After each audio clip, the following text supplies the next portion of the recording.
बोलचाल की तथा अखबारों में प्रयुक्त होने वाली भाषा जितनी सरल हो उतना ही अच्छा है और उसको समझने में हिंदी और उर्दू बोलने वालों दोनों को ही कोई कठिनाई नहीं होनी चाहिए।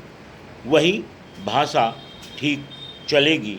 मैं उत्तर भारत के लोगों से, जहाँ हिंदी अथवा हिंदुस्तानी बोली जाती है, यही कहना चाहता हूँ कि यदि वे चाहते हैं कि हिंदी अथवा हिंदुस्तानी सारे भारतवर्ष में चले, तो उनको अहिंदी भाषियों को अपने साथ लेने का प्रयास करना चाहिए, क्योंकि वे जिस भाषा को नहीं अपनाते वह सारे देश की भाषा नहीं हो सकती।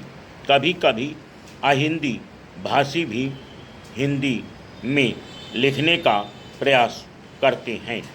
यदि उनके हिंदी के व्याकरण की दृष्टि से जांची जाए तो हिंदी भाषी उसे स्वीकार नहीं करेंगे।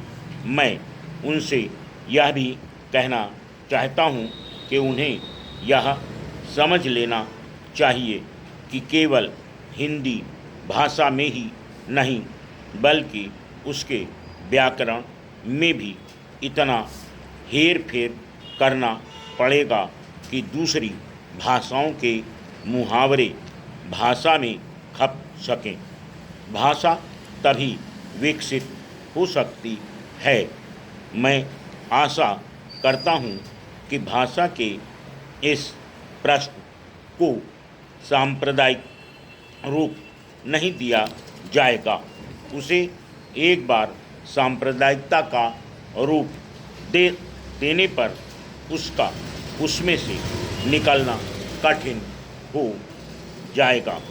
इसलिए आवश्यकता इस बात की है कि हम इस प्रश्न को सांप्रदायिकता से परे केवल एक भाषा के रूप में देखें और भाषा का अर्थ यह है कि अपनी भावनाओं और अपने विचारों को उसी के द्वारा दूसरों तक पहुंचा जा सके।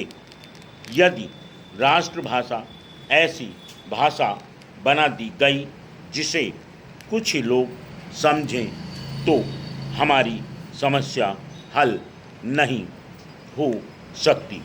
हमें संकीर्ण विचारों से दूर रहना चाहिए। भाषा के संबंध में विचार करते समय किसी एक राज्य की दृष्टि से नहीं बल्कि सारे देश की दृष्टि से विचार करना चाहिए और तभी भाषा को वह रूप प्राप्त होगा जिसका मैंने उल्लेख किया है। महात्मा गांधी देश में उस भाषा को चलाना चाहते थे जिसे वह कभी हिंदुस्तानी अथवा कभी हिंदी कहते थे। दोनों में कोई अंतर नहीं है। यदि ऐसी भाषा को जिसे सभी लोग समझ सकें हम हिंदी कहें या हिंदुस्तानी, उसमें कोई अंतर नहीं है। मैं नहीं समझ पाता कि इसमें झगड़े की क्या बात है। एक दूसरा झगड़ा लिपि के बारे में भी है।